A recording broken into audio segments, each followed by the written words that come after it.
ಎಲ್ಲರಿಗೆ ನಮಸ್ಕಾರ. ಈ ವಿಡಿಯೋದಲ್ಲಿ ನಾವು ಅಧ್ಯಾಯ 4 ಕಲ್ಲಿದ್ದಲು ಮತ್ತು ಪೆಟ್ರೋಲಿಯಂಗೆ ಸಂಬಂಧಿಸಿದಂತೆ ಮುಂದುವರೆದ ಚಟುವಟಿಕೆಗಳ ಬಗ್ಗೆ ನೋಡೋಣ. ಇದರಲ್ಲಿ ಒಂದು ಚಟುವಟಿಕೆ ಬಗ್ಗೆ ನಾವು ಹಿಂದಿನ ವಿಡಿಯೋದಲ್ಲಿ ನಾವು ಡಿಸ್ಕಷನ್ ಮಾಡಿದ್ವಿ. ಯಾವುದು ಅಂತಂದ್ರೆ ನೈಸರ್ಗಿಕ ಸಂಪನ್ಮೂಲಗಳನ್ನು ನವೀಕರಿಸಬಹುದಾದ ಮತ್ತು ನವೀಕರಿಸಲಾಗದ ಸಂಪನ್ಮೂಲಗಳನ್ನು ವರ್ಗೀಕರಿಸುವುದು ಯಾವ್ಯಾವ ರೀತಿ ಎಂಬುದನ್ನು ನೋಡಿದ್ವಿ. ಅದರಲ್ಲಿ ನಾವೇನು ಕಲ್ತಿದ್ವಿ ಅಂತಂದ್ರೆ ನವೀಕರಿಸಬಹುದಾದ ಸಂಪನ್ಮೂಲಗಳು ಮತ್ತು ನವೀಕರಿಸಲಾಗದ ಸಂಪನ್ಮೂಲಗಳ ಬಗ್ಗೆ ತಿಳ್ಕೊಂಡಿದ್ವಿ. ಬರಿದಾಗದ ಸಂಪನ್ಮೂಲಗಳು ಮತ್ತು ಬರಿದಾಗುವ ಸಂಪನ್ಮೂಲಗಳ ಬಗ್ಗೆ ತಿಳ್ಕೊಂಡಿದ್ವಿ. ಈಗ ಇದೇ ಪಾಠಕ್ಕೆ ಸಂಬಂಧಪಟ್ಟಂಗೆ ಇನ್ನೂ ಒಂದು ಚಟುವಟಿಕೆ ಐತಿ, ಅಂದರೆ ಇನ್ನೊಂದು ಕಲಿಕಾ ಫಲದ ಬಗ್ಗೆ ಚಟುವಟಿಕೆ ಐತಿ. ಏನು ಅಂತಂದ್ರೆ ಇದರಲ್ಲಿ ಪಳೆಯುಳಿಕೆ ಇಂಧನಗಳ ಹೆಸರು ಮತ್ತು ಅವುಗಳು ಯಾವ ರೀತಿ ಉಂಟಾಗ್ತಾವು ಎಂಬುದರ ಬಗ್ಗೆ ನೋಡಬೇಕು. ಹೌದಾ? ಇದರಲ್ಲಿ ಮೊದಲೇ ಒಂದು ಚಟುವಟಿಕೆ ಏನು ನೋಡೋಣ. ಇದರಲ್ಲಿ ಏನು ಕೊಟ್ಟಾರ ಅಂತಂದ್ರೆ ನಮ್ಮ ಪ್ರಕೃತಿಯಲ್ಲಿ ಸಿಗ್ತಾವಲ್ಲ ಆ ಎಲ್ಲ ನಮ್ಗೆ ಉಪಯೋಗ ಆಗುವಂಥ ವಸ್ತುಗಳಿಗೆ ನಾವೇನಂತ ಕರಿತೀವಿ ಅಂಥೇಳಿ ಕೇಳ್ಯಾರ ಅವರು.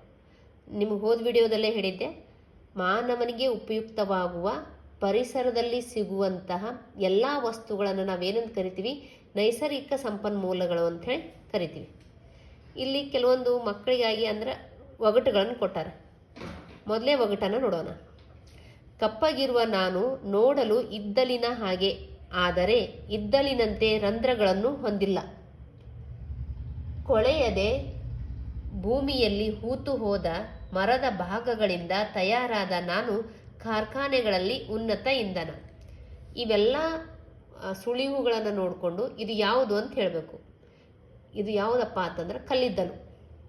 ನೋಡಿ, ಕಪ್ಪಗೆ ಇರ್ತದೆ, ಇದ್ದಿಲ್ ಥರನೇ ಇರ್ತದೆ, ಆದ್ರೆ ಬಹಳ ರಂಧ್ರಗಳು ಇರುವುದಿಲ್ಲ. ಮತ್ತು ಇದು ಹೂತು ಹೋದ ಮರದ ಅಥವಾ ಕಾಡುಗಳಿಂದ ಅಥವಾ ಮರದಿಂದ ಇದು ಆಗಿರ್ತದೆ. ಇದು ಕಾರ್ಖಾನೆಯಲ್ಲಿ ಇದನ್ನು ಇಂಧನವಾಗಿ ನಾವು ಬಳಸ್ತೀವಿ.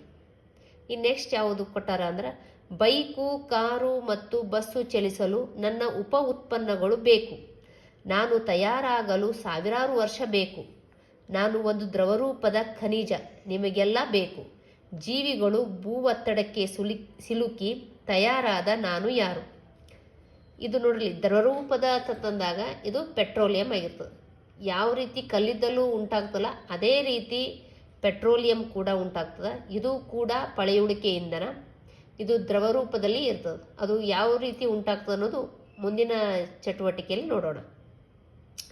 ಪೆಟ್ರೋಲಿಯಂ ಬಾವಿಗಳಲ್ಲಿ ಪೆಟ್ರೋಲಿಯಂನೊಂದಿಗೆ ದೊರೆಯುವ ನಾನು ಒತ್ತಡಕ್ಕೆ ಒಳಪಡಿಸಿದರೆ ಪೆಟ್ರೋಲ್, ಡೀಸೆಲ್ ಬದಲಿ ಇಂಧನವಾಗಿ ಕಾರ್ಯ ಮಾಡುವೆ. ಹಾಗಾದರೆ ಹೇಳಿ ನಾನು ಯಾರು ಅಂಥೇಳಿ. ಇಲ್ಲಿ ಯಾವ ರೀತಿ ಸುಳಿ ಕೊಟ್ಟಾರ ನೋಡ್ರಿ. ಪೆಟ್ರೋಲಿಯಂ ಬಾವಿಯಲ್ಲೇ ಇದು ಸಿಗ್ತದೆ, ಆದ್ರೆ ಪೆಟ್ರೋಲಿಯಂ ತೆಗಿಯೋಕ್ಕಿಂತ ಮುಂಚೆ ಇದು ಅಲ್ಲಿ ಸಂಗ್ರಹ ಆಗಿರ್ತದೆ, ಅಂದ್ರೆ ಅನಿಲ ರೂಪದ್ದಿರ್ತದೆ. ಇದನ್ನು ನಾವೇನಂತ ಕರಿತೀವಿ ಅಂದ್ರೆ ನೈಸರ್ಗಿಕ ಅನಿಲ ಅಂಥೇಳಿ ಕರಿತೀವಿ, ನ್ಯಾಚುರಲ್ ಗ್ಯಾಸ್ ಅಂಥೇಳಿ.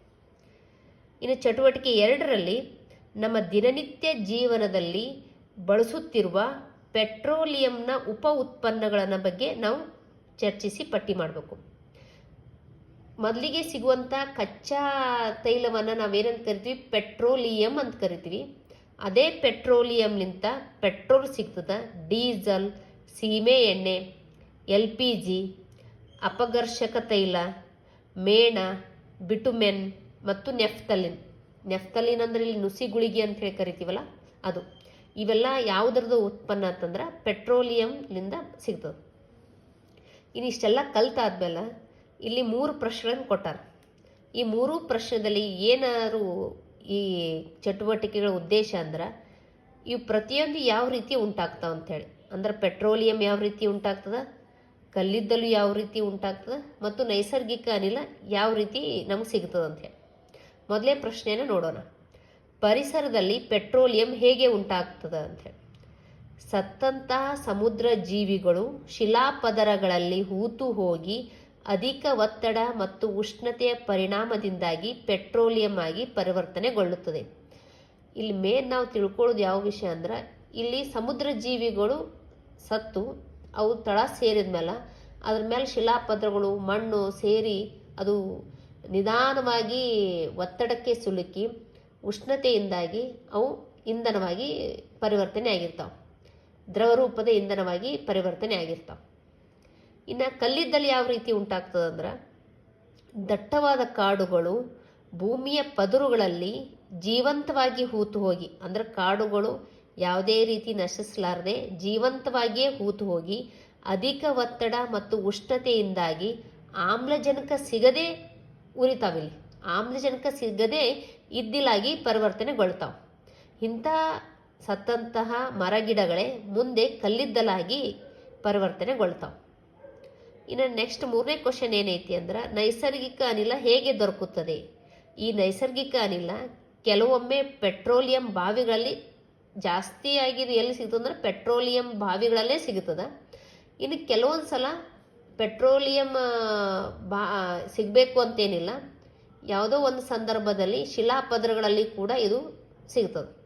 ಈ ರೀತಿಯಾಗಿ ನೈಸರ್ಗಿಕ ಅನಿಲ ನಮ್ಗೆ ಸಿಗ್ತದೆ. ಇದು ಕೂಡ ಒಂದು ಪಳೆಯುಳಿಕೆ ಇಂಧನ. ಇವೆರಡೂ ವಿಡಿಯೋವನ್ನು ನೀವು ಚೆನ್ನಾಗಿ ನೋಡ್ರಿ, ಪೂರ್ತಿಯಾಗಿ ತಿಳ್ಕೊಂಡು ಈ ಎರಡೂ ವಿಡಿಯೋದಿಂದ ನಾವು ಕಲ್ಲಿದ್ದಲು ಮತ್ತು ಪೆಟ್ರೋಲಿಯಂ ಸಂಬಂಧಿಸಿದಂತೆ ಎಲ್ಲ ಚಟುವಟಿಕೆಗಳ ಮಾಹಿತಿಯನ್ನು ಹಂಚ್ಕೊಂಡೈತಿ.